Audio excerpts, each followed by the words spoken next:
Hello, ഇതെന്താണെന്ന് മനസ്സിലായോ? പല നിറത്തിലുള്ള മുത്തുകളും ചരടുകളും കോർത്തുണ്ടാക്കിയ ബ്രേസ്ലെറ്റുകളാണിത്. മൊസാംബിക്കിലെ മിക്ക ബീച്ചുകളിലും നമുക്ക് ഇതുപോലെയുള്ള ബ്രേസ്ലെറ്റ് സെല്ലേഴ്സിനെ കാണാം.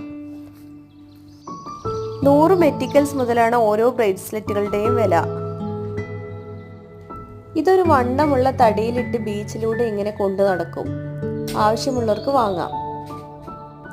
നമ്മൾ 2 ചെറിയ ബ്രേസ്ലെറ്റുകൾ വാങ്ങിച്ചു. ഇതാ മറ്റൊരു ബ്രേസ്ലെറ്റ് കടക്കാരൻ നമ്മുടെ മുന്നിൽ വന്ന് നിൽക്കുന്നു. ഇതാണ് മറ്റൊരു ബ്രേസ്ലെറ്റ് കച്ചവടക്കാരൻ. അപ്പോഴേക്കും കുറച്ച് കുട്ടി സ്നാക്സ് വിൽപ്പനക്കാർ ഇവിടെ എത്തിയിട്ടുണ്ട്. നമ്മുടെ സമൂസയൊക്കെ ഇവിടെയും ഫേമസ് ആണ്. സമൂസ, വട പോലത്തെ സ്നാക്സുകളാണ് ഇവർ വിൽക്കുന്നത്. നമ്മുടെ കയ്യിലുണ്ടായിരുന്ന കുറച്ച് സ്നാക്സും ജ്യൂസും ഒക്കെ ഇവർക്കും നമ്മൾ കഴിക്കാൻ കൊടുത്തു. അവരുടെ കൂടെ എൻ്റെ മോനും കളിക്കുന്നുണ്ട്.